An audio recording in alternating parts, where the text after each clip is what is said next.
हाँ जी, अस्सलाम वालेकुम क्लास। वालेकुम सलाम मैम। आवाज क्लियर है? जी मैम। मैम ठीक है। इतना लेट आते हो ना तुम लोग, सारे 9 बजे सारे आ जाया करो। तुम लोगों के वेट में ना 5-10 मिनट वैसे ही लेट हो जाते हैं।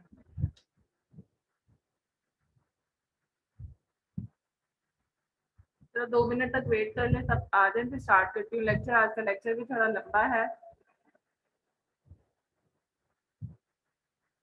लेकिन इजी सा है। छोटा छोटा सा हर स्लाइड के ऊपर मैंने एक एक लाइन लिखी हुई है। इतने वो नहीं है, इतनी ज्यादा स्लाइड्स देख के बेहोश मत हो जाना।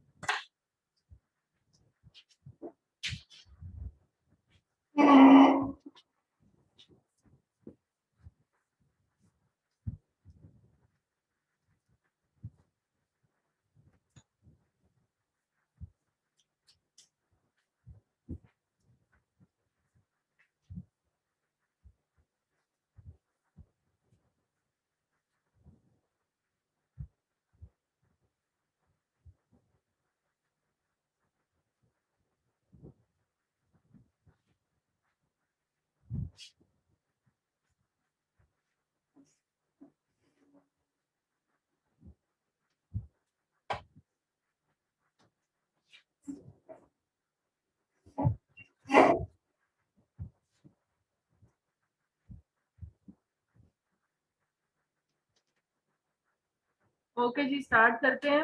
आज का हमारा टॉपिक है नी जॉइंट। अब जिस तरह हम लोगों ने कहा था, हम रीजन वाइज सारे रीजन्स को डिवाइड किया हुआ है तीन उसमें कि सबसे पहले हम उस रीजन की एनाटॉमी कवर करेंगे, देन हम लोग उसकी जो है कुछ पैथोलॉजीज पढ़ेंगे, और उसके बाद हम अल्ट्रासाउंड टेक्निक उस रीजन की पढ़ेंगे। तीन तीन जो लेक्चर्स हैं वो एक रीजन को कंप्लीट करेंगे, ठीक है।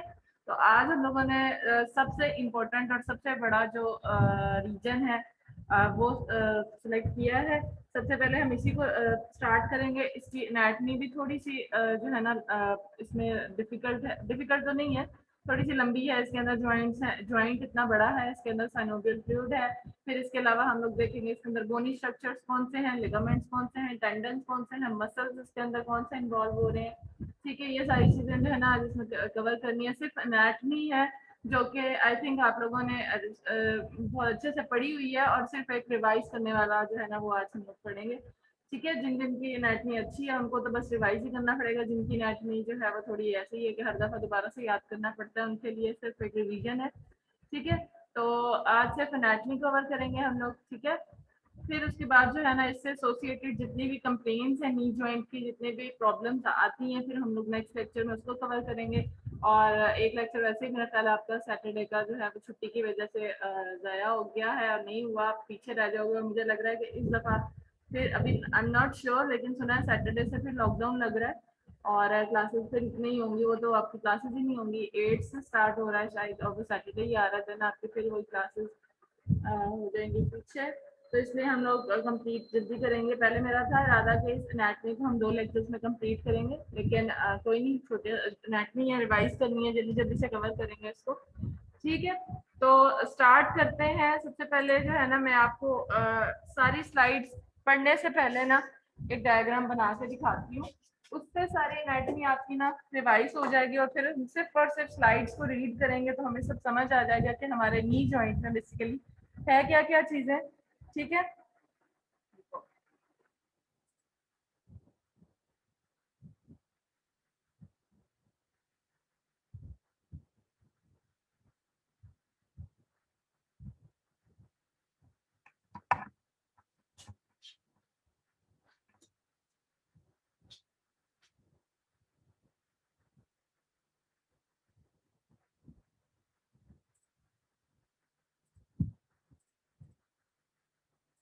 मेरा कैमरा ऑन हुआ है? Yes ma'am. Yes ma'am. मेरे को नजर नहीं आ रहा।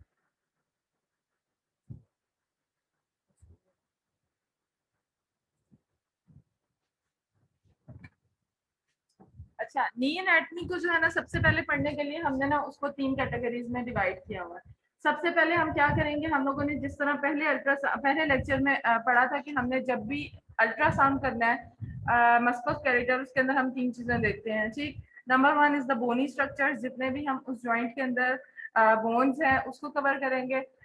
उसकी सरफेस देखते होते हैं, इज इट कंटिन्यूस सरफेस और इसके अंदर इरेगुलरिटी है। ठीक है, वो चीज अगर उसके अंदर फ्रैक्चर है तो ऑब्वियसली इसके अंदर कोई इरेगुलरिटी आ जाएगी, उसकी सरफेस जो है वो स्मूथ नहीं रहेगी। ठीक हो गया। फिर उसके अलावा डीजेनरेटिव चेंजेस हैं कुछ बोन्स की। उसके अंदर क्या होता है कि हमारे पास जो बोन्स हैं वो उसके जो है ना क्या कह सकते हैं, उसके अंदर ऑस्टियोफाइट्स बनना स्टार्ट हो जाते हैं, बिल्कुल उसकी सरफेस स्मूथ नहीं रहती। उसके अंदर छोटे छोटे से जो कहते हैं ना, एक तो ऑस्टियोफाइट्स बनेंगे, एक उसके अंदर जो क्या मतलब थोड़ी सी ना वो डीजेनरेटिव चेंजेस आना स्टार्ट हो जाती हैं। ठीक हो गया, वो बिल्कुल स्मूथ नहीं रहती सरफेस हमारी। ठीक, बोन के अंदर ये हमारे, और हमने देखा था सिर्फ हम सरफेस को ही देख सकते हैं, पोस्टीरियरली बोन के हमेशा अल्ट्रासाउंड के ऊपर शेडोइंग हो जाती है, जिसकी वजह से हम पोस्टीरियर स्ट्रक्चर्स इतने अच्छे से क्लियरली नजर नहीं आते हैं, वो नहीं देख सकते हैं। इसलिए फॉर द बोनी प्रॉब्लम्स हम लोग एक्सरेज को रिकमेंड करते हैं कि एक्सरेज किए जाए और हम लोग बोनी स्ट्रक्चर्स को उस पर देखते हैं।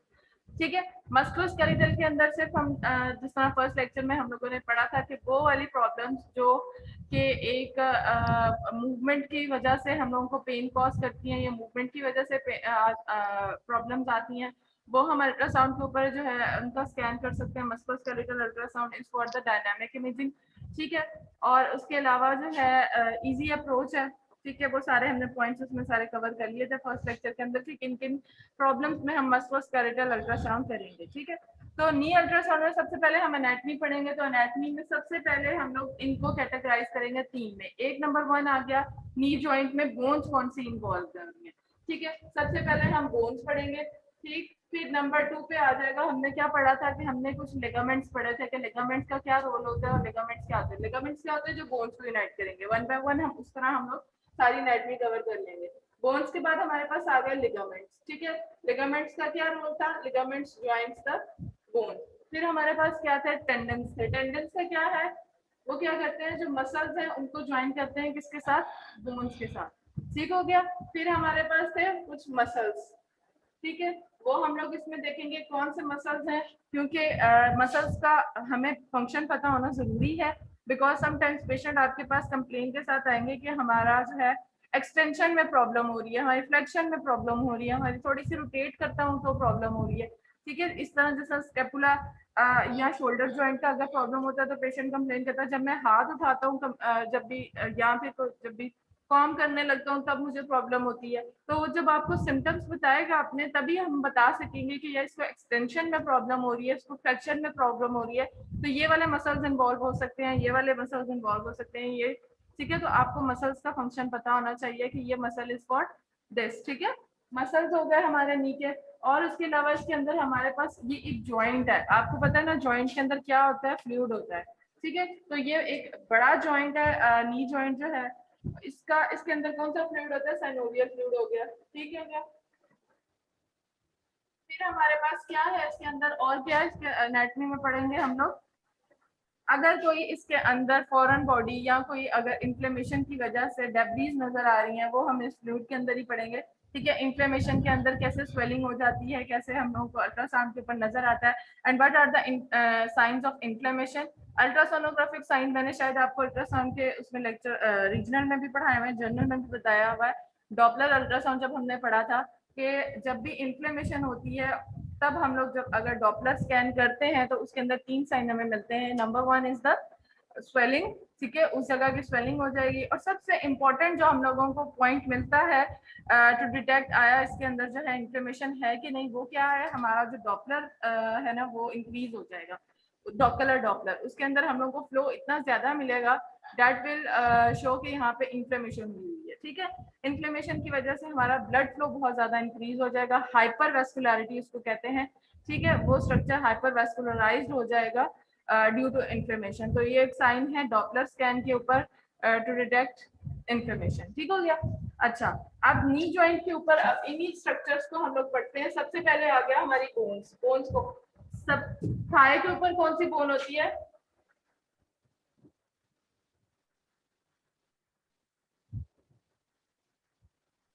रफ रफ तो मैं बना रही हूँ, समझ आ रही है। ऊपर होगी हमारे पास फीमर। ठीक है, ये बोनी स्ट्रक्चर। सारी एनाटॉमी एक दफा इस तरह देख लो तो आप लोग सिर्फ अब इसके बाद इसको अब वो पढ़ोगे, रीडिंग करोगे तो आपकी सारी पूरा आज का लेक्चर कंप्लीट हो जाएगा। इसके अंदर क्या क्या स्ट्रक्चर होते हैं। हम लोगों को ब्लड सप्लाई नहीं पढ़नी, हम लोगों को कोई जो है ना लिम्फेटिक ड्रेनेज और इस तरह की चीजें नहीं पढ़नी। हमने सिर्फ ये 4 चीजें पढ़नी है, बोन्स, हमने लिगामेंट्स और हमने टेंडन, उसके अलावा मसल्स पढ़ने। फीमर, ठीक है। मीडियल साइड पे कौन सी बोन होती है लेग में? टिबियम टीबिया एंड फिबुला। ठीक हो गया? ये हमारे पास हो गई 3 बोन्स। ठीक, फिर हमारे पास एक छोटी बोन यहाँ पे होती है फीमर के एंटीरियर, पटेला ठीक हो गया? ये हो गई हमारे पास बोन्स। ठीक, अब इनका जो भी प्रॉब्लम होगा वो हम आगे देखेंगे। देन हमारी बोन्स को अब हमने यूनाइट करना है विद लिगामेंट्स। अब नी के अंदर कौन सा लिगामेंट्स है? नंबर 1 पे हम आ जाओ, साथ पे कोलैटरल लिगामेंट्स। कोलैटरल लिगामेंट्स जो साइड्स पे लिगामेंट्स है उनको कोलैटरल लिगामेंट्स कहते हैं। जो मीडियल साइड पे होगा उसको क्या कहेंगे? Medial collateral ligament. और जो लेटरल साइड पे होगा उसको कहेंगे लेटरल कोलैटरल लिगामेंट। ठीक है, दोनों साइडों से यूनाइट कर ली बोन्स। अब देखो इसके अंदर कुछ बोन्स, अब इतना बड़ा जॉइंट है, ठीक है, एक लिगामेंट या 2 लिगामेंट से काम नहीं चलेगा। ठीक है, सारा का सारा वेट हमारा जो है ज्यादा वो है नी जॉइंट के ऊपर ही। फिर हमारे पास कुछ लिगामेंट्स हैं जो क्रॉस में हमें, ठीक है, वो क्रॉस वाले उनको कहते हैं क्रूशिएट लिगामेंट। ठीक है, क्रॉस में है तो हमारे पास 2 लिगामेंट, एक इस तरफ को और एक इस तरफ को, ठीक है, वो हमारे बैक साइड पे पड़े होंगे। जो एंटीरियर साइड पे होगा उसको कहेंगे एंटीरियर क्रूशिएट लिगामेंट, जो पोस्टीरियर साइड पे है उसको कहेंगे पोस्टीरियर क्रूशिएट लिगामेंट। ओके, ठीक है, ये हमारे पास हो गया लिगामेंट कोलैटरल लिगामेंट। अब हमारे पास हो गया क्रूशिएट लिगामेंट।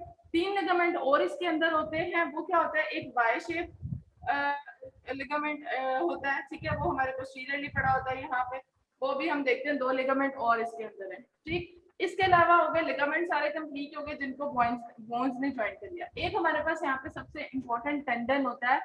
ये क्वेश्चन भी है, मैं पूछती रहती होती हूँ बार बार वाइवा के अंदर। नी के अंदर एक ऐसा टेंडन है जो लिगामेंट भी है, वो कौन सा है? पटेलर। पटेलर, बिल्कुल, एग्जैक्टली, गुड। ठीक है, अब वो क्या है? पटेलर लिगामेंट बनता कैसे है? हमारी जो इंटीरियर थाई के ऊपर मसल है, सबसे बड़ा मसल यहाँ पे, जो यहाँ पे है, वो कौन सा है? Quadricep muscle. ठीक है, ये आ रहा है क्वाड्रिसेप मसल। क्वाड्रिसेप मसल्स की आगे कंटिन्यूएशन है जो कि बना रहा है टेंडन, जो पटेला के साथ अटैच करेगा। ठीक है, तो मसल बोन के साथ अटैच हो रहा है, इसको कहते हैं पटेलर टेंडन। और यही जो फिर आगे आगे ये बोन है ना, बोन से बोन की अटैचमेंट लिगामेंट होता है, तो ये फिर आगे बन जाएगा पटेलर लिगामेंट। ठीक है, ये मसल आया, कंटिन्यूएशन है क्वाड्रिसेप मसल की, टेंडन बना, tendon attach with the bone. ठीक है, then bone to bone attachment is ligament. तो यहाँ पे जो बनेगा वो हो जाएगा पटेलर लिगामेंट। क्लियर? लिगामेंट। तो ये हमारी एनाटॉमी यही सारी है जो हमने आज कवर करनी है। उसके बाद हम लोग कुछ इसके मसल्स के नाम से याद कर लेंगे, कौन से हमारे पास हैमस्ट्रिंग मसल्स हैं, कौन से हमारे पास मसल्स भी हम लोगों ने इसमें से ट्रीट करना है, नाम याद कर लेना। और ये हमारी नी की सारी एनाटॉमी आज खत्म। इतना सा लेक्चर है, कोई मुश्किल है? No ma'am. तो अब जल्दी जल्दी से इसको रीड करते हैं। जो चीज मैंने अभी बताई है, बोनी स्ट्रक्चर्स देख लेते हैं, उसके बाद हम लोग इसमें लिगामेंट्स देख लेंगे। नी joint is the largest and most complex. जहां पे प्रॉब्लम लगे वहीं पे मुझे रोक के पूछ लेना, वैसे इसमें कुछ नहीं है, रीडिंग करनी है, सारी वही हमारी एनाटॉमी हम लोग पढ़ रहे हैं। Knee joint is the largest and most complex of the body synovial joint in athlete sustaining most of the injuries. ठीक हो गया। It consist of medial and lateral condyles of the distal femur which articulate with the medial and lateral condyles of the proximal tibia। ठीक है, femur कैसे attach होगा tibia के साथ? दोनों हमारे साइड्स पे देखे ना कंडाइल्स होते हैं, आगे मैं पिक्चर में दिखाऊंगी। ठीक है, साइड्स पे कंडाइल्स अटैच करेंगे उसके साथ। ठीक है, एक और चीज बताना मैं दिखाना वो भूल गई कि इसके अंदर जॉइंट के अंदर हमारे पास मेनिस्कस भी होते हैं। ठीक है, वो मेनिस्कस कहाँ पे अटैच होते हैं? देखो ये जो हमारे ये ऊपर से फीमर, फिबुला, टिबिया, यहाँ पे हमारे पास ऊपर 2 मेनिस्कस होते हैं जिसके ऊपर आके जो बोन है ना वो अटैच होती है। ठीक है, जो मीडियल साइड पे होगा उसको कहते हैं मीडियल मेनिस्कस, जो लेटरल साइड पे होगा उसको कहेंगे लेटरल मेनिस्कस। ठीक है, मेनिस्कस बताना मैं भूल गई थी। ठीक हो गया, कंडाइल्स ये हो गया। ठीक है, लेटरल मीडियल, ये लेटरल और ये medial condyles attach with the tibia.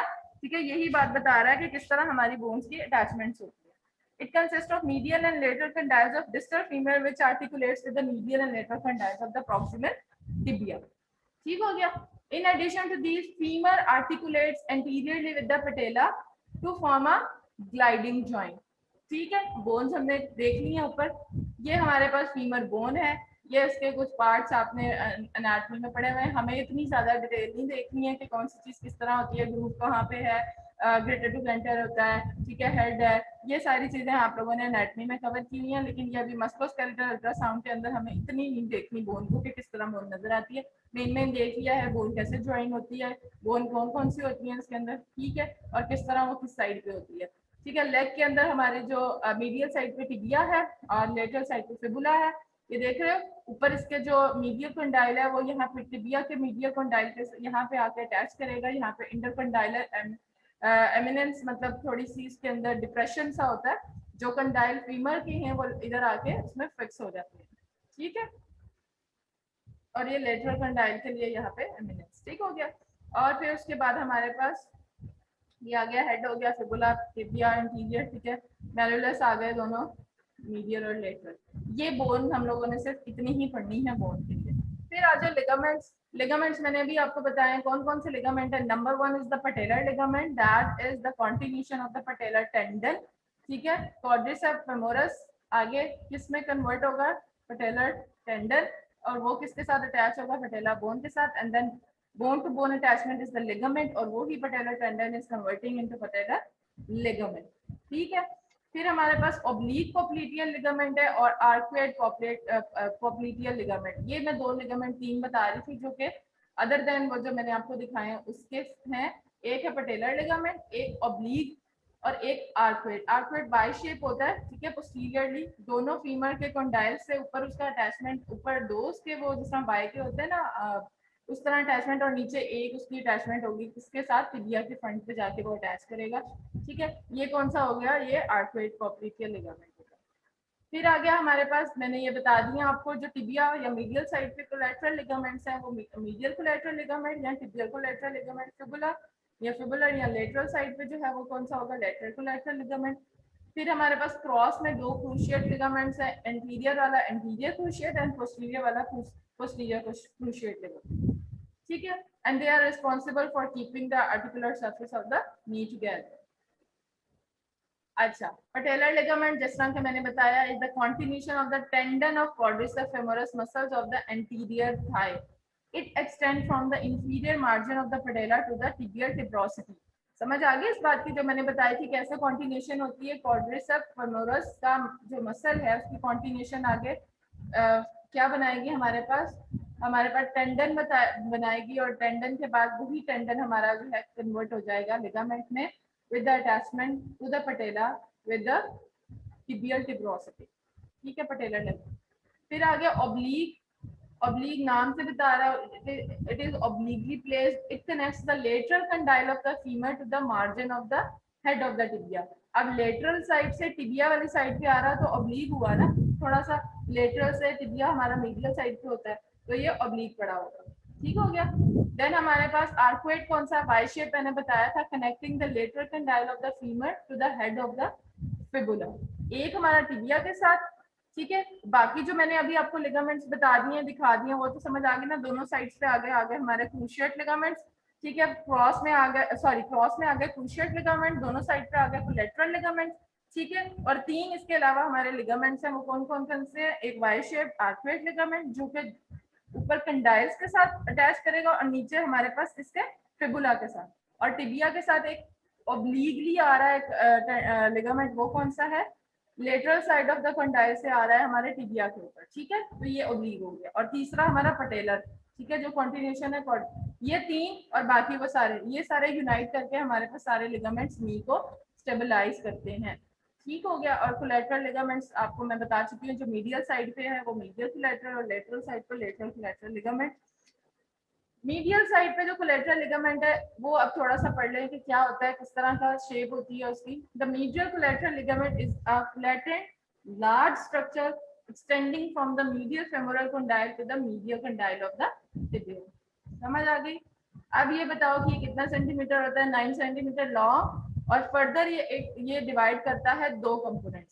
Medial collateral ligament further divide करता है दो कंपोनेंट्स में, एक डीप और एक superficial, which are separated by a thin layer of loose connective tissue। ठीक है, तो अब ये हमारे पास लेयर्स बता दी हैं इसने, डीप और सुपरफिशियल। तो इसकी एक जेनेसिटी भी डिफरेंट होगी ताकि हमें पता चले कि भाई अल्ट्रासाउंड के ऊपर एक जो लेयर है वो डीप है और एक जो है वो सुपरफिशियल है, दोनों की एक्ोजेनेसिटी, और ये दोनों के अंदर कोई हमारे पास ऐसा कोई होगा स्ट्रक्चर जो कि इन दोनों को डिवाइड करेगा, जिन पे हमें पता चलेगा कि one is the deep and the other is the superficial. तो ये अभी हम लोगों ने इधर पढ़ा है कि इसके अंदर हमारे पास एक थिन लेयर होती है लूज कनेक्टिव टिश्यू की, जो कि हमें ब्लैक सी नजर आती है। तो वो दोनों स्ट्रक्चर्स को हमें डिवाइड कर देगा कि एक है डीप और एक है सुपरफिशियल। समझ आ गई? Medial collateral ligament further divides into two components.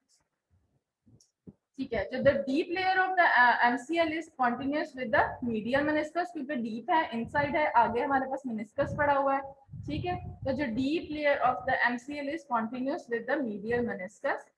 Medial collateral ligament and anterior cruciate ligament are the most commonly torn ligament of the knee। जब भी knee injury होगी तो ये जो हमारे पास ligaments है ना, medial collateral और anterior cruciate ligament, ये जो है ना commonly torn ligament है। जब भी knee injury होती है तो ज्यादातर ये torn होते हैं। ठीक है, MCQ क्वेश्चन। देन हमारे पास मीडियल कोलैटरल लिगामेंट में अभी मैंने बताया कि दो कंपोनेंट हैं, डीप और सुपरफिशियल। डीप आगे जो है वो मेनिस्कस के साथ अटैच होता है। ठीक है, तो जो हमारे पास फेमोरल लिगामेंट होगा, फेमोरल जो लिगामेंट है ऊपर से आ रहा है, आके मेनिस्कस के साथ अटैच हो रहा है, दैट इज मेनिस्को-फेमोरल लिगामेंट। ठीक है, डीप आगे नीचे टिबिया के साथ अटैच हो रहा है, मेनिस्कस के साथ meniscotibial ligament. Okay, sonographically the MCL appear as a trilaminar structure consisting of two hyperechoic layers separated by a central interleaved hypoechoic area। इसके तीन लेयर्स होती हैं इसके अंदर। ठीक है, तो मैंने अभी बताया कि एक तो सुपरफिशियल और डीप हो गया। ठीक है, वो डिवाइड करेगा। फिर इसके अंदर जो हमारा ये लेयर है ना, ये ट्राइलेमिनर है, जो कि हमें कैसे बताया गया कि उसके जो ऊपर नीचे वाली जो लेयर्स हैं वो हाइपर इक्वेट होंगी, वाइट होंगी, और सेंटर से वो थोड़ी सी ग्रे ग्रे सी होगी या ब्लैकिश, मतलब टोन ज्यादा होगी उसके अंदर, तो ब्लैकिश ग्रे स्ट्रक्चर होगा, तो जो वो डिवाइड करेगा। जिसकी रेजोल्यूशन अच्छी होगी ना जिन मशीन्स की, तो हमें लेयर बाय लेयर्स भी नजर आ रही है। जिस तरह मैंने बताया था कि डे बाय डे हमारी जो अल्ट्रासाउंड की रेजोल्यूशन है वो बेहतर से बेहतर बनाई जा रही है। पहले हमारी हाई रेजोल्यूशन जो थी, जो अल्ट्रासाउंड के लिए मस्कुलोस्केलेटल अल्ट्रासाउंड के लिए यूज की जा रही थी, वो 12-14 तक जा रही थी। ठीक है, मैक्सिमम 14 मेगाहर्ट्ज वाली प्रोब जो थी वो आ गई थी कि जी बड़ा अच्छा स्कैन होता है वो। अब जो है वो 18 मेगाहर्ट्ज तक की प्रोब आ चुकी है। अब देखो इतनी अच्छी रेजोल्यूशन की प्रोब, जो कि हमें पता है कि जितनी ज्यादा रेजोल्यूशन होगी अच्छी, उतनी ज्यादा हमारे पास फ्रीक्वेंसी हायर होती है। ठीक है, तो हम 18 मेगाहर्ट्ज तक चले गए हुए हैं और उसकी रेजोल्यूशन कितनी अच्छी होगी। लेकिन हमें ये भी पता है कि जो हायर रेजोल्यूशन वाले हैं, हायर फ्रीक्वेंसी वाले हैं, उनकी पेनिट्रेशन कम होती है। ठीक है, इनकी रेजोल्यूशन इतनी अच्छी होती है और ये हमें सुपरफिशियल स्ट्रक्चर बहुत अच्छे दिखाते हैं। तो जितना अच्छा रेजोल्यूशन उतना सुपरफिशियल स्ट्रक्चर बेहतर। तो अब ये जो 18 मेगाहर्ट्ज तक की है ना, ये इवन की स्किन की प्रॉब्लम्स और स्किन को विजुअलाइज करने के लिए भी यूज हो रही है। हमारे पास जो अल्ट्रासाउंड है वो स्किन के लिए भी यूज किया जाता है। ठीक है, ये डर्माटोलॉजिस्ट अल्ट्रासाउंड को पढ़ रहे हैं और ये स्किन के लिए बड़ा अच्छा ये प्रोब लेते हैं 18 मेगाहर्ट्ज तक की। और स्किन की इवन हम लोग आम जो अल्ट्रासाउंड करते हैं उसके ऊपर हमें लेयर एक ही नजर आती है। ठीक है, लेकिन ये जो हाई रेजोल्यूशन की प्रोब्स है ना, ये हमें स्किन की भी लेयर्स इस तरह क्लियरली दिखा रही होती हैं कि हम लोग इनको रीड कर सकते हैं। ठीक हो गया, तो इसके अंदर भी जो MCL की तीनों लेयर्स हैं वो इसी तरह हमें क्लियरली नजर आएंगी, दो हाइपर इक्विक और सेंट्रली हाइपोइक्विक। ठीक है, अब ये डायग्राम को देख लो, आपकी आधी एनाटॉमी जो है ना कवर हो गई है। ये फीमर बोन ऊपर, ठीक है, आगे पटेला आ गया। ठीक है, ये प्लस साइन जो आ रहा है ये क्रूशिएट लिगामेंट है जो एंटीरियर साइड पे, एंटीरियर क्रूशिएट, जो पोस्टीरियर क्रूशिएट लिगामेंट। साइड्स पे जो बड़े बड़े से बैंड्स नजर आ रहे हैं, these are the collateral ligament, जो मीडियल साइड पे है, मीडियल कोलैटरल, लेटरल कोलैटरल। ठीक है, फिर हमारे पास ये मेनिस्कस है, ये यहाँ पे जो कंडाइल्स इसके ऊपर आके जब अटैच होते हैं, तो ये मेनिस्कस यहाँ पे आपके टिबिया के हेड के ऊपर होते हैं यहाँ पे। ठीक हो गया, ये आ गया आपके मेनिस्कस। ठीक, अच्छा, हाइपर इक्विक बैंड्स जो MCL के हैं correspond to deep and superficial fiber bundles, ये हम पढ़ चुके हैं. Whereas the loose areolar tissue constitutes the hypoequic central area that divides the superficial component from the deep one. ठीक हो गया. ये फाइबर जो है ना, जो हमारे पास हाइपर इक्विक है वो, और जो हमारे पास डीप स्ट्रक्चर्स हैं जो मैंने बताया, एक हाइपर इक्विक बता रहे हैं और एक हाइपो इक्विक है. हाइपो इक्विक जो है वो लूटर एरिया टिश्यू के बने होते हैं. ठीक है, दैट्स वाई वो जो है ना इस तरह हम लोगों को थोड़े से ग्रेइश नजर आ रहे हैं. और जो हाइपर इक्विक बैंड्स हैं, these are the fibre bundles जिनकी एकोजेनेसिटी आपको ब्राइटर नजर आएगी. अच्छा, ये आपका अल्ट्रासाउंड हुआ है नी का मीडियल साइड पे. आपने प्रोब रखी हुई है, और ये प्रोब हमने किस तरह रखी हुई है, ये हमने प्रोब रखी हुई है सैजिटल. ठीक है, आपने जो है लॉन्गिट्यूडिनल व्यू के अंदर नी का अल्ट्रासाउंड किया हुआ है. अब आपको समझ आ रही नहीं आ रही होगी कुछ भी. ठीक है, अगर हम लेटरल साइड पे प्रोब रखते हैं इस साइड पे, ठीक है, आपने प्रोब रखी है यूं सीधी. ठीक है, यूं मीडियल साइड पे, इस साइड पे प्रोब रखी है, तो स्ट्रक्चर्स देख रहे हो इधर ऊपर. हमें आपको पता है ना कि जब भी हम लॉन्गिट्यूडिनल स्कैन करते हैं तो जो स्क्रीन का आपका ये वाला साइड होता है, ठीक है, जो आपकी लेफ्ट साइड है, ठीक, ये वाला जब आप स्क्रीन के सामने खड़े हो तो ये वाली साइड हमें बताती है पेशेंट की हेड साइड. ओके, और जो हमारा जो आपकी राइट साइड है, ठीक है, वो हमारे स्क्रीन की कौन सी होती है, पेशेंट की फुट साइड. तो हमने लॉन्गिट्यूडिनल स्कैन के ऊपर इस तरह अपनी प्रोब रखी है, तो हमें स्कैन के ऊपर जो चीजें नजर आएंगी वो आप देखो कि ऊपर हमारा जो इस साइड है, जो हेड साइड है, उसके ऊपर ये पहले बोन नजर आएगी फीमर. ठीक है, ये हमारे पास ये कोलैटरल लिगामेंट है. ये फिर नीचे वाली बोन नजर आएगी और सेंटर में मेनिस्कस नजर आएगा. ठीक है, अब आप इस पिक्चर में देखो, ठीक है, अल्ट्रासाउंड के ऊपर तो आपको क्लियर होगा. ये ऊपर तो मसल्स आ गए. ठीक है, मसल्स तो क्लियरली नजर आ जाते हैं कि ये मसल्स है इसके अंदर. ये देख रहे हो किस तरह बंडल्स, फाइबर बंडल्स हमें नजर आ रहे हैं. ठीक है, ये ऊपर स्किन हो गई वाइट कलर की. ठीक है, ये मसल आ गए. ठीक है, मसल के बाद हमारे पास ये क्या है, हमारे जो ग्रीन कलर का है, ये हमारे पास कोलैटरल लिगामेंट है. मीडियल साइड है तो मीडियल कोलैटरल लिगामेंट. ठीक है, ये जो व्हाइट कलर की लाइन नजर आ रही है बोन है, पीछे शेडो है. तो ये हमारे जो स्क्रीन का ये साइड है, आपकी लेफ्ट साइड है, तो हमारी ये कौन सी बोन हो जाएगी, जो अपर वाली है, क्योंकि ये हमारा पेशेंट का हेड साइड हो गया ना ऊपर वाली. तो दिस इज द फीमर को, और ये हमारी मीडियल साइड है. मीडियल साइड पे हमें पता है कौन सी बोन होती है, टिबिया. ठीक है, क्लियर हुई है इमेज. मस्कुलोस्केलेटल अल्ट्रासाउंड के अंदर इस तरह चीजें नजर आएंगी. आपका नी का स्कैन किया गया है मीडियल साइड पे, प्रोब आपकी लॉन्गिट्यूडिनल है. This is the head side, this is the foot side. तो जो ऊपर वाली बोन है दिस इज फीमर. ये जो व्हाइट कलर की लाइन नीचे नजर आ रही है दिस इज टिबिया. और ये जो आपको मीडियल साइड पे दोनों बोन्स को यूनाइट कर रहा है ग्रीन कलर का बैंड. अभी तो यहाँ पे कलर्स किए हुए हैं ना, कलर्स नहीं होंगे तो आपको पूरा ये ब्लैक एंड व्हाइट ही नजर आएगा. ठीक है, फिर आपने उसकी एक्रोजेनेसिटी से बताना है कि दिस इज लिगामेंट. ठीक है, वो हाइपर इक्विक होता है, उसकी एक्रोजेनेसिटी ये मसल से ज्यादा होगी, आपको खुद ही पता चल जाएगा दिस इज लिगामेंट. ठीक हो गया. और ये जो दोनों बोन्स के दरमियान में पर्पल कलर का हमें नजर आ रहा है दिस इज मेनिस्कस. क्लियर है? ठीक है, ये मैं अगर लेबल करने दे दूं तो 5 नंबर की अगर पिक्चर तो आप कर लोगे. एक ये वाली बोन बता दो, एक ये वाली बोन बता दो. ठीक है, अगर मैं साइड ना बताऊं तो आप ये दोनों इधर स्लैश डाल के लिख देना कि आया या टिबिया भी हो सकती है, फिबुला भी हो सकती है, मैंने साइड मेंशन नहीं की है. ठीक हो गया. फिर उसके बाद हमारे पास आ गया ये बैंड ऊपर जो दोनों साइड पे, तो कोलैटरल लिगामेंट लिख देना. अगर मैं मीडियल साइड लिखूंगी तो ऑब्वियसली आपको लिखना होगा कि this is medial collateral ligament and this is medial meniscus. फिर ये मसल आ गया, ये स्किन आ गई. 1 2 3 4 मसल या स्किन में से एक. 5 नंबर की डायग्राम. ओके, क्या बात है, मैं साथ साथ बताती रहती हूँ. अब देखो ये समझ आ रहा है कुछ, वो तो कलर हुआ था. ठीक है, अब ये देखो ये आ गया हमारे पास टिबिया, ये हमारे पास कंडाइल फीमर का. ये आप बोन देख रहे हो व्हाइट कलर की, ये देख रहे हो वो बोन लाइन, दरमियान में इन दोनों बोन के दरमियान मेनिस्कस. ठीक है, और ये हमारे पास कौन सा आ गया, मीडियल कोलैटरल लिगामेंट. हो गया. डीप और सुपरफिशियल आगे हम देखते हैं कि किस तरह वो डिवाइड करता है. फिर हमारे पास आ गया lateral collateral ligament. Lateral side पे lateral condyle of the femur और अटैच करता है head of the femur lateral side पे. Medial and lateral collateral ligament prevent the femur from sliding side to side.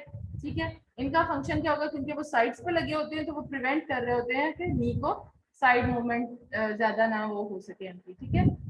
और जो लेटरल कोलैटरल लिगामेंट है, it's separated from the lateral meniscus by the popliteus tendon, ठीक है। Lateral collateral ligament जो है वो जो मेनिस्कस है, ठीक है, उसके दरमियान में आपके पास एक पोप्लिटियस टेंडन होता है। अगर आप इस इमेज को देखो लेटरल साइड पे, तो ये आ गई हमारे पास बोन, वाइट कलर की फीमर, और ये आ गई हमारे पास टिबिया, ये हमारे पास आ गया लेटरल कोलैटरल लिगामेंट, और ये हमारे पास आ गई मेनिस्कस, ठीक हो गया। देन हमारे पास आ गए एंटीरियर क्रूशिएट लिगामेंट, जो कि हमारे पास क्या होते हैं, प्लस साइन होते हैं, जो एंटीरियरली और पोस्टीरियरली नी जॉइंट के हमारे पास पड़े होते हैं। तो इट ओरिजिनेट, जो एंटीरियर साइड वाला है वो originate from the intercondylar area of the tibia extending to the lateral condyle of the femur, ठीक है। Anterior cruciate ligament prevents the femur from sliding backward. ये जो प्लस साइन में होते हैं ना, वो बैकवर्ड और फ्रंट साइड पे जो उनकी मूवमेंट होती है ना ज्यादा, उसको प्रिवेंट करते हैं, ठीक हो गया। और जो कोलैटरल लिगामेंट साइड्स पे हैं, वो जो साइड वाली मूवमेंट है उनको प्रिवेंट कर देते हैं। Posterior cruciate ligament connects the posterior intercondylar area of the tibia to the medial condyle of the femur। मैंने डायग्राम बना दी थी, अब आपको खुद ही समझ आ जाएगी कौन सा लिगामेंट किस जगह पे पड़ा हुआ है, किस तरह उसकी अटैचमेंट, ठीक है। और ये जो पोस्टीरियर क्रूशिएट लिगामेंट है उसका क्या फंक्शन है, फॉरवर्ड मूवमेंट को प्रिवेंट करते हैं। अच्छा, two cruciate ligament stretches upward between the tibia and femur crossing each other, जो कि क्रॉस साइन बनाते हैं। These ligament serves to hold the articulating surface of the knee joint in place और together, okay. अब आ गया हमारे पास meniscus. Meniscus क्या होते हैं, एक हमारा लेटरल साइड पे मेनिस्कस होगा, एक हमारा मीडियल साइड पे होगा, और वो ऊपर हमारे टिबिया के ऊपर हमारे बैंड की तरह सी शेप बैंड्स होते हैं, वो हमारे पास फाइब्रोकार्टिलेजियस इनका स्ट्रक्चर होता है, ठीक है, सी शेप्ड होते हैं, ताकि ऊपर जो हमारे फीमर के कंडाइल्स हैं इसके अंदर आके फिक्स हो जाए। Each meniscus is attached to the head of the tibia. It's composed of a thick outer rim and a much thinner center, ताकि थिन सेंटर होगा तो कंडाइल उसमें फिक्स हो जाएगा, सी शेप होता है ना। अब आ जाओ medial and lateral meniscus acting like a gasket to help distributes the weight of the upper body from the femur to the tibia, protecting the articular cartilage, ठीक है। फंक्शंस आ गए हैं, ये आप देख लो कंडाइल्स कैसे, सॉकेट बॉल एंड सॉकेट जो हमारा मूवमेंट होता है ना, जिस तरह उसके अंदर है शोल्डर जॉइंट के अंदर, ठीक है, इसी तरह यहाँ पे कंडाइल्स उस फीमर के अंदर अटैच होंगे, सॉकेट बन जाता है वो मेनिस्कस जो है वो, ठीक है। अगर ये देखो तो ये कंडाइल्स फीमर के, ठीक है, और ये हमारे पास नीचे मीडियल और लेटरल मेनिस्कस, और इसके अंदर यहाँ पे आके ये सी शेप होंगे, आउटर रिम जो होगी थिक होगी और सेंट्रल रिम जो होगी थिन होगी, ताकि ये इसके अंदर फिक्स हो जाए। फिर आगे हमारे पास रेटिनैकुलम। रेटिनैकुलम्स क्या होते हैं, मैंने आपको फर्स्ट लेक्चर में बताया था मैम, जिसमें से टेंडन एक से ज्यादा पास करते हैं। ठीक है, ऐसी स्पेस जहाँ से टेंडेंस एक से ज्यादा पास करते हैं वो हमारे पास स्पेस होती है, ठीक है। रिस्ट के अंदर हमारे पास कुछ डॉर्सल रेटिनैकुलम्स हैं और कुछ फ्लेक्सर रेटिनैकुलम्स हैं, ठीक है। यहाँ पे भी एक medial patellar retinaculum is the tendon of the knee that crosses the knee joint on the medial side of the patella. वो एक स्पेस बनाता है, ठीक है। स्पेस के अंदर से मीडियल पेटेलर जो टेंडन है ना, क्या करता है वो उसमें से पास करेगा, और उसका इंपॉर्टेंट रोल क्या, formation of the fibrous capsule of the knee and extension of the knee joint.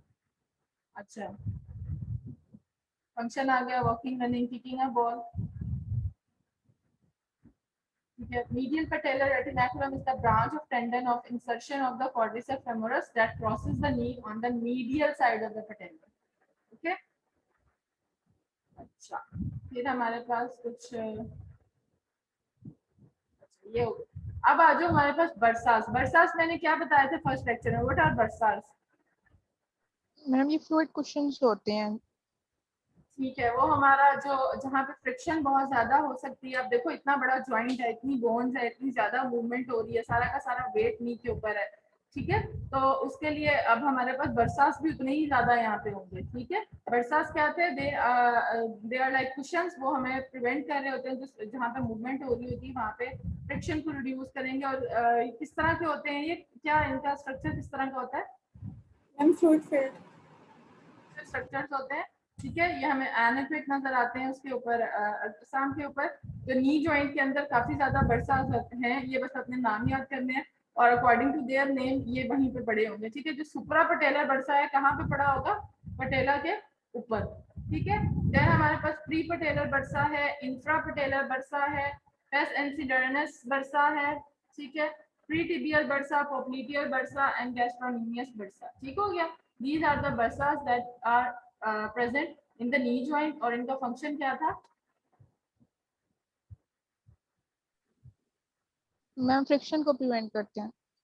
ठीक है, अच्छा अब हमारे पास आ गया pes anserinus bursa lies between the, अब मैं पहले ये भी एक क्वेश्चन बार बार पूछती हूँ, व्हाट इज पेस एंसिरेनस, ये क्या है टेंडन, ये किस तरह बनता है, ये अगली स्लाइड पे ये क्वेश्चन भी मैं बहुत ज्यादा पूछती होती हूँ, ठीक है। Lies between the pes anserinus tendon and more deeply located semi membranous tendon at the level of knee joint. ये जो ब्लू कलर के हैं ना, ये सारे बर्साज हैं, ठीक है।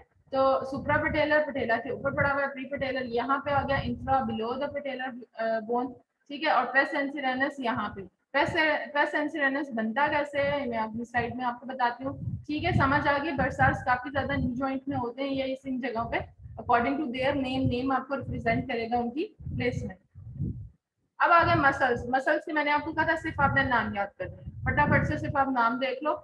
The muscles of the knee include the quadricep, hamstrings and the muscles of the calf. quadriceps muscles कौन से होते हैं? I mean front of thigh जो मसल है that is quadricep. Anterior side पे होंगे, ठीक हो गया। hamstring muscles ma'am semi tendinous, semi membranes और quadriceps होते हैं पोस्टीरियर कंपार्टमेंट ऑफ थाई में, हैमस्ट्रिंग। क्या मुझे आवाज समझ नहीं आई? Ma'am semi tendinous, semi membranes और क्वाड्रिसेप्स होते हैं पोस्टीरियर कंपार्टमेंट ऑफ लेग में जो मसल होते हैं वो हैमस्ट्रिंग होते हैं, 3 मसल। आप पेस एंसिरेनस बता रहे हो? No ma'am, semi tendinous, semi membranes और मैम बाइसेप फेमोरिस के 3 मसल होते हैं पोस्टीरियर कंपार्टमेंट ऑफ लेग में, मैम थाई के जो पोस्टीरियर कंपार्टमेंट है। अच्छा आप मसल्स बता रहे हो, ठीक ठीक, आपकी आवाज बहुत ज्यादा डिस्टॉर्शन में, मुझे समझ नहीं आई, ठीक है ठीक है ठीक है। Quadricep, hamstrings and muscles of the काफ, ये हम लोगों ने इसमें नाम सिर्फ आपको पढ़ने हैं, अब आपको ये भी पता होगा इनके क्या फंक्शन है, कौन से जो है वो फ्लेक्चर में काम करते हैं, कौन से हमारे पास एक्सटेंसर्स मसल्स हैं, ठीक है। ये हमारे इसका फंक्शन आ गया मसल्स का। अब आ जाओ क्वाड्रिसेप फेमोरस, ठीक है। कौन कौन से हो गए? Rectus femoris, vastus lateralis, vastus medialis and vastus intermedius, ठीक है। हैमस्ट्रिंग मसल्स कौन से हैं? Bicep femoris, semi tendinous, semi membranous, ठीक है। अली हैदर आप अब सही बता रहे थे, ये हमारे पास आ गए हैमस्ट्रिंग्स मसल। सार्टोरियस और ग्रेसिलस, ये हमारे पास क्या कौन से मसल्स हैं? 5, ये हमारे पास हैमस्ट्रिंग्स मसल्स हैं। Extensors of the knee, quadricep femoris, ठीक है, ये हमारे पास जो क्वाड्रिसेप फेमोरस मसल्स हैं, जो इंटीरियर मसल्स हैं, they are what they are doing, they are extending what? Extending along the interior of the thigh are the 4 muscles of the quadriceps femoris, rectus femoris, vastus, ये सारे हमारे पास extensors muscles हो गए, okay. Yes ma'am. Muscles के नाम आपको पता चल गए, बस छोड़ दो। बाकी हमारे पास कौन से मसल्स थे? Hamstring muscles. हैमस्ट्रिंग मसल्स का क्या था role? Across the posterior surface of the thigh from the ischium of the pelvis to the tibia of the lower leg. 3 individual muscles form the hamstring group: bicep femoris, semitendinous and semimembranous. Hamstrings work together to flex the leg. ये flexors muscles हो गए, ठीक हो गया। अच्छा और important इसके अंदर क्या था मसल्स का?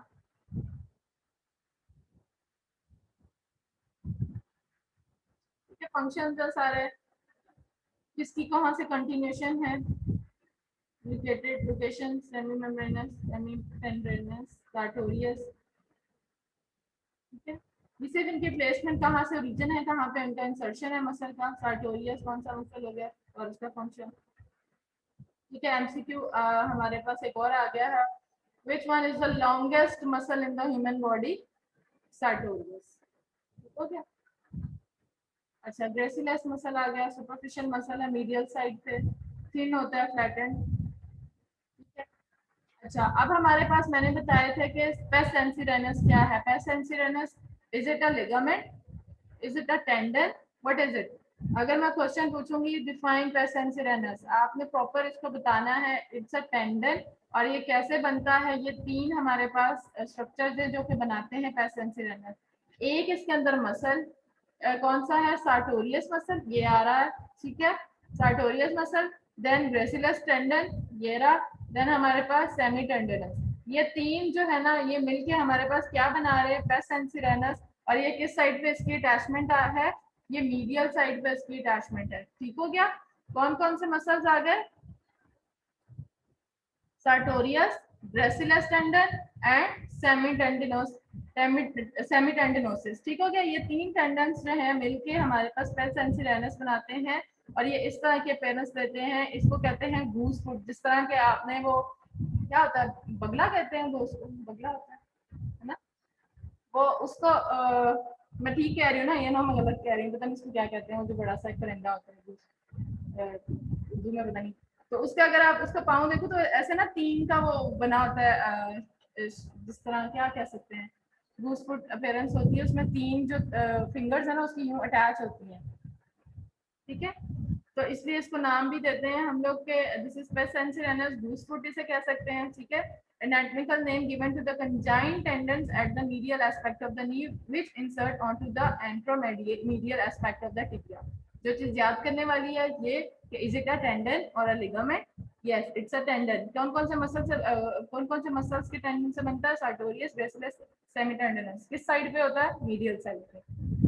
ठीक है, its name comes from the webbed foot appearance of the tendon insertion onto the tibia. ठीक है, अगर ये इसको क्या कहते हैं पता है किसी को?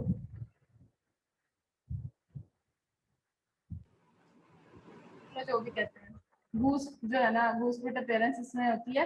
और वो इस तरह, जिस तरह के तीन फिंगर्स आपकी दोनों अटैच होती हैं, तीनों फिंगर्स इसकी जिस तरह की अपीयरेंस होती है ना, इस तरह का हम लोग को ये टेंडन नजर आता है. ठीक है, क्योंकि इसके अंदर तीनों की इंसर्शन एक ही जगह पे हो रही होती है, तीनों साथ ही कंजाइंड होते हैं. ठीक हो गया. The three tendons that form the pes censorinus anterior से posterior side पे सबसे पहले sartorius, gracilis and then semitendinosus. अच्छा, in the calf region of the leg, the gastrocnemius muscle extends from the distal end of the femur through the calcaneus Achilles tendon to the calcaneus of the heel. अब Achilles कहीं हमने पहले भी पढ़ा है, पहले lecture में मैंने एक एग्जांपल दिया. स्पोर्टिंग लिगामेंट्स में पढ़ा था. नहीं, एक और चीज थी एचएलएस टेंडन की, एक इम्पोर्टेंस थी कि मैम क्रिटिकल रीजन, उसमें क्या होता है? मैम वहाँ पे वेसल्स नहीं होती, उसके सेंटर्स पर हम लोगों को नजर नहीं आता ठीक से. इसके अंदर वेसल्स नहीं होती, इसके अंदर जो है. और ये क्या होता है? ये मोस्टली कौन जो है ना टेंडन होता है, दो हमने एग्जांपल दी थी ना एचएलएस टेंडन की, और दूसरी कौन सी दी थी? एक स्कैपुलर शोल्डर जॉइंट में ठीक है टेंडन था. ठीक है, तो एचएलएस टेंडन के अंदर वेसल्स नहीं होती यहाँ पे. ठीक हो गया, एचएलएस टेंडन उधर हमने पढ़ा था. अच्छा, gastrocnemius forms the posterior muscular wall of the knee and act as a flexor of the knee and plantar flexor of the foot. ठीक है, और आज का लेक्चर कंप्लीट हो गया. कोई मुश्किल नहीं थी ना, इजी सा लेक्चर था. सिर्फ हमने बोन्स पढ़ ली, लिगामेंट्स पढ़ लिया, टेंडन पढ़ लिया और मसल्स कौन कौन से हैमस्ट्रिंग है, कौन कौन से हमारे पास. और इसमें इम्पोर्टेंट क्या है? एक pes censorinus बहुत इम्पोर्टेंट है. ठीक है, वो कैसे बनता है? हमारा मीडियल साइड पे तीन टेंडन यूनाइट करके वेब फुट अपीयरेंस देते हैं, तीनों एक ही जगह पे अटैच होते हैं मीडियल साइड पे. ठीक है, तो इनको क्या कहते हैं? pes censorinus या गूस फुट अपीयरेंस इनको कहते हैं. ठीक हो गया. और इसमें इम्पोर्टेंट क्या था? लिगामेंट्स आपको बताऊं कौन कौन से लिगामेंट्स है. क्रूशिएट लिगामेंट्स का क्या प्रिवेंट करते हैं, कौन से मूवमेंट को. कोलैटरल लिगामेंट्स कौन कौन से हैं, किसको किसके साथ अटैच कर रहे हैं लिगामेंट. मेनिस्कस कहाँ पे होते हैं. ठीक है, और टेंडन क्वाड्रिसेप्स फेमोरस टेंडन कौन सा ऐसा टेंडन है जो कि आगे लिगामेंट में भी कन्वर्ट हो रहा है. पटेलर टेंडन वो किस तरह की किस तरह कंटिन्यू करेगा? Continuation of the quadriceps femoris जो अटैच करेगा पटेला के साथ, एंड पटेलर आगे से पटेलर लिगामेंट बनेगा. ठीक है, समझ आ गई सारी चीजों की? Yes ma'am. Your question?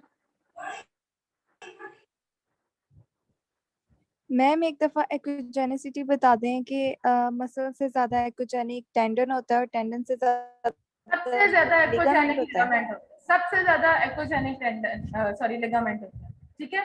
फिर उसके बाद उससे कम जो होता है वो टेंडन होता है, ठीक है। और फिर हमारे पास ग्रे जो है विद एक्वोजेनिक बैंड्स हमारे पास मसल्स होंगे, ठीक है। ग्रे स्ट्रक्चर्स जिसके अंदर हमें व्हाइट ठीक कलर है। की नजर आ रही होंगी, वो जो मसल्स है वो तो हमें बल्कि बल्कि से हमें पहले वो बड़ा क्लियर नजर आता है कि दिस मसल्स, ठीक है। और जो हमारे पास टेंडन और लिगामेंट है ना, उसके अंदर बस थोड़ा सा फर्क हमें कभी नहीं पता चलता, बस आप उसकी एक समटाइम्स हमें उसकी मैंने बताया था कि प्रोब की प्लेसमेंट की वजह से एक्वोजेनिसिटी डिफरेंट हो सकती है, ठीक है। कभी हम लोग जो है ना उसको बिल्कुल इंटेक्ट नहीं स्किन के साथ रखते हैं तो उसके अंदर थोड़ी सी एयर आ गई है, हमारा उसके अंदर एंगल आ गया, तो वो हमें एक्वोजेनिसिटी डिफरेंट कर सकता है। तो वो जो हीटो इफेक्ट हमने पढ़ा था, ठीक है, उसके और उसके अलावा हम लोगों ने प्रोब की प्लेसमेंट पढ़ी थी फर्स्ट लेक्चर के अंदर। तो दिस इज वेरी इंपॉर्टेंट, जरा से भी हम लोग उसके अंदर एक्वोजेनिसिटी डिफरेंट कर सकते हैं। जरा जरा तीन तो हमने स्ट्रक्चर्स मोस्टली पढ़ने हैं। बोन तो हमें वैसे ही क्लियर पता चल जाती है कि दिस इज अ बोन, ठीक हो गया। तो उसके अलावा जो हमारे पास स्ट्रक्चर्स हैं वो लिगामेंट और वो है टेंडन है, ठीक हो गया। तो वो तो हमें क्लियरली जो है ना उसकी एक्वोजेनिसिटी, तो इसलिए एक्वोजेनिसिटी इज वेरी इंपॉर्टेंट, ओके। सबसे ज्यादा एक्वोजेनिक लिगामेंट, उससे कम टेंडन, उससे कम मसल, ठीक है। क्योंकि मसल जो है वो ग्रे है और उसी की कॉन्टिन्यूशन आगे टेंडन है ना, तो वो बस थोड़ा सा उससे थिक हो जाता होता है तो टेंडन बनता है ना मसल, तो उससे जरा सा थिक हुआ तो टेंडन बन गया। और जो लिगामेंट है वो तो होते ही सेपरेट, उसके बैंड्स है उसके बहुत एक्वोजेनिक बैंड्स होते हैं और लीनियर लाइंस उसके अंदर ज्यादा क्लियर होती हैं लिगामेंट्स के अंदर, क्लियर है। Yes ma'am. ठीक है, अब हमने एनाटॉमी और मैम पढ़ी है। आपने ट्रांसवर्स व्यू बताया था मसल्स और नर्व्स का, कि मसल में ट्रांसफर व्यू में ये होता है कि हमें स्मॉल लीनियर लाइंस नजर आती हैं और नर्व्स में हनीकॉम अपीयरेंस नजर आती है। तो लिगामेंट में ट्रांसवर्स व्यू में क्या नजर आता है? लिगामेंट हम लोग को ट्रांसवर्स व्यू के अंदर जो हमारी लाइंस है ना वो बिल्कुल स्ट्रेट ऐसी लाइंस होती हैं जिस तरह जिस तरह हमारे मसल्स के अंदर, तो ये देखो ये स्ट्रक्चर था ना और यहाँ पे नजर, क्योंकि उसके अंदर मसल के जो बंडल्स है ना फाइबर्स, वो कहीं कहीं यूं तो कहीं पे मोटा होता है, कहीं से पतला होता है, यूं होता है, ठीक है। लेकिन जो लिगामेंट होता है ना उसके बैंड एक जैसे होते हैं, लीनियर बैंड होते हैं, ठीक है। वो हम लोग को एक तो सबसे इम्पोर्टेंट उसकी एक्वोजेनिसिटी, ठीक है। ट्रांसवर्स व्यू के अंदर भी जो है उसकी एक्वोजेनिसिटी हमें ब्राइट नजर आएगी, व्हाइट नजर आएगी, और उसके अंदर जो बैंड होंगे ना वो यूं स्ट्रेट लाइन जरा क्लियर बड़ी बड़ी नजर आ रही है, ठीक है। उसकी लाइंस क्लियर, उसके बैंड्स क्लियर व्हाइट थोड़े बड़े होते हैं और एक ही स्ट्रेट लाइन में होते हैं, और उसके अलावा उसकी एक्वोजेनिसिटी जो है ना वो ठीक है bright, ma'am, thank you. Brighter echogenicity की वजह से मेन इंपॉर्टेंट तो उसका डिफरेंस है। मसल्स और नर्व को इसलिए डिफरेंशिएट हम लोगों ने किया था कि उनकी एक्वोजेनिसिटी सेम ही होती है, ग्रे से ही होते हैं दोनों, और उसके अंदर व्हाइट, दोनों के अंदर जो बेस होती है ना नीचे ब्लैक, वो ग्रे सी सेम होती है, उसके अंदर जो है वो फिर हम लोग को डिफरेंशिएट नहीं हो रहा होता कि ये मसल है या नर्व है। तो उसके अंदर जो हम लोगों ने उनका मेन डिफरेंस देखा था वो एक हनीकॉम अपीयरेंस थी जिसकी नर्व की थी, और दूसरी हमारे पास मसल्स की थी जिसके अंदर स्मॉल लाइंस नजर आती हैं छोटी छोटी सी, जो हमारे फाइबर जितने मसल्स में हैं वो उनकी। क्लियर हो गया? यस मैम, हो गया। अच्छा 97 आ गए हैं।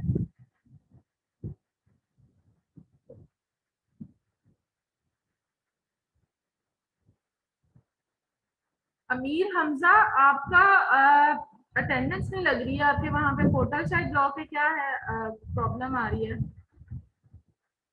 चेक किया आपने?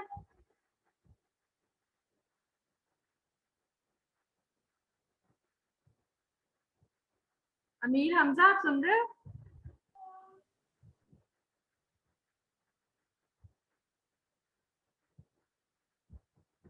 यस मैम, वो माइक ओपन कर रहा था, वो पता नहीं चला। अच्छा मैं बता रही हूँ आपकी ना अटेंडेंस नहीं लग रही है, आप अपना पोर्टल जो है शायद आपका ब्लॉक है, जो भी है उसको इशू रिजॉल्व करवा लो। यस मैम, वो मैंने मेल की हुई है। ठीक है।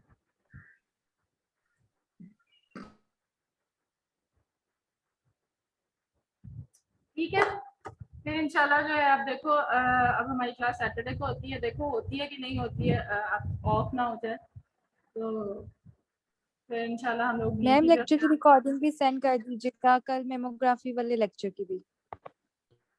अच्छा कुछ हम कौन कौन से लेक्चर की फर्स्ट की और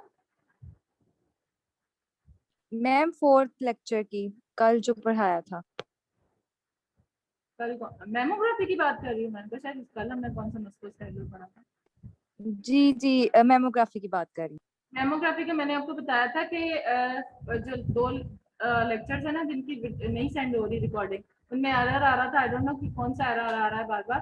तो मैंने आपको बताया, मैंने उसकी लिंक जो मेरी गूगल ड्राइव की लिंक है ना उसमें पड़े हुए सारे लेक्चर्स, तो गूगल ड्राइव की लिंक जो है ना वो मैं LMS के ऊपर जो है शेयर कर दूंगी। बाकी MSK की भी जो है ना मैं वहीं पे लिंक्स शेयर कर दिया करूंगी। समटाइम्स ऐसा होता है कि रिकॉर्डिंग सेंड नहीं हो रही होती ईमेल के थ्रू ना, तो मैं लिंक शेयर कर दूंगी, वो आप LMS के ऊपर ही जाके ना वहाँ पे लिंक से देख लेना। ठीक है, हर चीज़ आपकी अवेलेबल होगी LMS के ऊपर। अभी मैंने आपका असेसमेंट प्लान भी बना लिया है।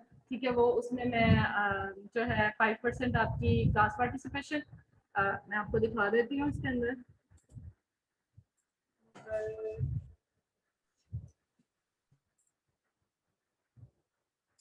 ठीक है, ये तीनों मेरे जो सब्जेक्ट मुझे मिले हैं मस्कुलोस्केलेटल, एक्स-रे, मेमो, रीजनल, तीनों का जो है ना यही वो होगा असेसमेंट प्लान। ठीक है, फाइनल तो इस दफा 40% है। ठीक है, वाइवा हमारे पास 20% होगा फाइनल का। फाइनल वैसे 60% है जिसके अंदर 20% तो वाइवा है और 40% आपका रिटन एग्जाम होगा। ठीक, आप लोगों ने शायद लास्ट सेमेस्टर में ये दिया भी हो, लास्ट सेमेस्टर मैंने पढ़ाया नहीं था तो रिटन एग्जाम का आपको आइडिया होगा। मैंने तो भी फर्स्ट टाइम ही लेना है, कैसे लेना है वो मैं देखती हूँ। ठीक हो गया, मिड टर्म भी होगा आपका जिसमें आपको 20% है। फिर आपके जो बाकी 20% रह गए हैं ना, ये तो आपके जो एग्जाम्स कितने हो गए 60 और 20 80 हो गए, और बाकी जो 20% है वो मेरे पास है सेशनल की। उसमें हम लोग आपकी 5% मैंने असाइनमेंट रखी है, 10% क्विज और क्लास पार्टिसिपेशन 5%, जो कि मैंने आपको कहा था कि मैं क्वेश्चंस पूछूंगी आपसे ड्यूरिंग क्लास। आपके लास्ट लेक्चर के जो भी क्वेश्चंस होंगे या आपका जो भी कॉन्सेप्ट होगा 1-2 क्वेश्चन वो मैं स्टार्ट करूंगी इंशाल्लाह। ईद के बाद मैं साथ यहाँ पे ले आया करूंगी लिस्ट आपकी क्लास की, तो 1 2 3 4 जितने भी बच्चे ने क्लास में 1-2 क्वेश्चंस ले कर लिए उनके, और साथ उसके मार्क्स लगा दिए क्लास पार्टिसिपेशन। ठीक हो गया, ईद के बाद इंशाल्लाह होश में रहना, रोजे भी खत्म हो जाएंगे तो फिर मैं कभी भी किसी भी का भी नाम लेके जो है ना उनसे क्वेश्चन कर लूंगी, और किसी ने ना आंसर दिया तो उसकी 0 लगेंगे। बाद में ना कहना मिस मेरा माइक नहीं चल रहा था, मेरा ये नहीं हो रहा था, मेरी लाइट गई हुई थी और मैं ये कर रहा था वो कर रहा था। ठीक हो गया, तो क्लास पार्टिसिपेशन के लिए ना जरा होश में रहना। बाकी क्विज और वो आपके LMS के ऊपर मैं MCQs टाइप रख दूंगी, और फिर उसके अलावा ये असाइनमेंट है। असाइनमेंट मैं सोच रही हूँ आप लोगों को ईद की छुट्टियों में दे दूँ, फिर कहोगे यार ये ईद खराब कर दी। मैम ईद के बाद दे दें। चलो मैम जी, ईद के बाद दे दें। ठीक है जी, यस मैम ईद के बाद। ठीक है, ईद के बाद ही फिर सब कुछ होगा। ईद तक एंजॉय करो, रोजे रखो, बातें करो। ठीक है, क्लास लेक्चर खत्म करते हैं। इंशाल्लाह नेक्स्ट हम पढ़ेंगे नी की पैथोलॉजीज के ये अगर हम लोगों ने एनाटॉमी पढ़ लिया ना, इन्हीं की पैथोलॉजीज, लिगामेंट्स की क्या पैथोलॉजीज है और क्या कंप्लेंट्स के साथ आ सकता है आपके पास। ठीक है, कंप्लेंट्स और वो सारी चीजें हम पढ़ेंगे, और देन फिर हम लोग इन्हीं स्ट्रक्चर्स का अल्ट्रासाउंड करेंगे। हमने हर जो रीजन है ना इसी तरह पढ़ना है, बड़ा आसान है। सबसे पहले एनाटॉमी कवर कर ली, उसके बाद हमने पैथोलॉजी, और फिर इन्हीं रीजन्स को आप यकीन करो जो थर्ड लेक्चर होगा ना वो सारा मिलता जुलता सारे रीजन्स का होगा, क्योंकि आपको पता चल जाएगा लिगामेंट्स कैसे नजर आ रहे हैं। बार बार यही चीजें देखनी है 3-4 ही, लिगामेंट्स कैसे नजर आ रहे हैं, बोन्स कैसी नजर आ रही हैं, आपके पास जो है अगर टीयर हो गया किसी के अंदर, ठीक है, वो आपको अपेयरेंस पता है नॉर्मल, तो अगर टीयर होगा तो उसके अंदर ब्लैक लाइन आ जाएगी किस तरह। ये 3-4 स्ट्रक्चर ही आपने बार बार पढ़ने हैं, और जो अल्ट्रासाउंड टेक्निक है ना वो तो सबकी एक जैसी होगी, उसके अंदर यही स्ट्रक्चर्स को आपने कैसे विजुअलाइज करना है। बस ये है कि प्रो प्लेसमेंट और प्रो पोजिशनिंग और उसके अलावा पेशेंट पोजीशनिंग थोड़ी सी डिफरेंट है हर रीजन की। नी के लिए अगर हमने लेटरल साइड देखनी है तो उसके लिए पेशेंट की पोजीशनिंग कैसे करेंगे और प्रोब कैसे रखेंगे, लंग्स रखेंगे, या वो चीज़ें हैं बस। बाकी बड़ा इजी सा है, और मस्कुलोस्केलेटल अल्ट्रासाउंड अलग से सब्जेक्ट नहीं होना चाहिए था वैसे, इसके अंदर ही बस 1-2 लेक्चर डाल के खत्म कर देना, इतना बड़ा बना दिया इनको, क्योंकि इतना ज़्यादा अल्ट्रासाउंड होता नहीं है मस्कुलोस्केलेटल। मैम जी मैम आपने मुझे एलएमएस पे ऐड नहीं किया। कौन है? फाइका। अस्सलाम वालेकुम मैम, मुझे भी नहीं ऐड किया मैम। अच्छा मैम लास्ट क्लास में आपको इशू बताया था ना कि मुझे शो नहीं हो रहा सब्जेक्ट एलएमएस पे। अच्छा, मैं देख लूंगी। मुझे क्योंकि आपको पता है वो एड ड्रॉप का चल रहा था, जो लिस्ट आई थी उसके बाद कुछ बच्चे एड ड्रॉप जब ऐड होते हैं ना तो फिर हमें पता नहीं चलता है, तो ईमेल कर दिया करो। मैंने देखा नहीं होगा। बिलाल और फाइका, इसके अलावा कोई और जो एलएमएस पे ऐड नहीं है? जी अच्छा मैम, मैंने अपनी मुझे मेल तो बता दे मैम। वो जो मेल बच्चों ने बताई है वो मैंने उस पर मैसेज करता तो वो डिलीवर नहीं होती मेल, वो वापस आ जाता है मैसेज, डिलीवर नहीं होता।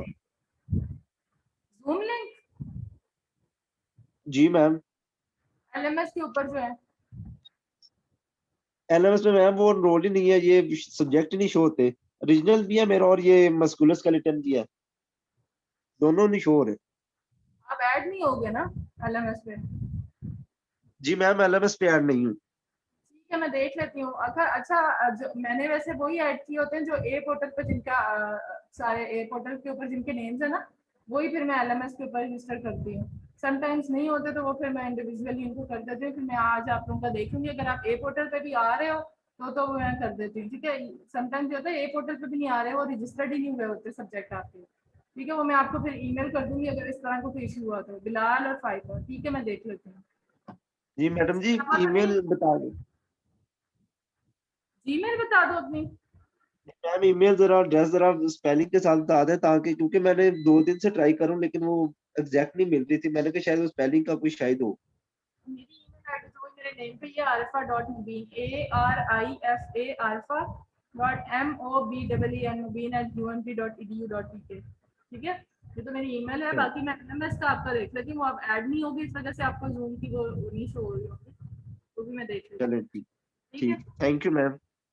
चलो ठीक है, फिर लेक्चर एंड करते हैं। टेक केयर, अल्लाह हाफिज। नेक्स्ट लेक्चर का मैं आपको ईमेल आई जाती होती है छुट्टी अगर हो तो।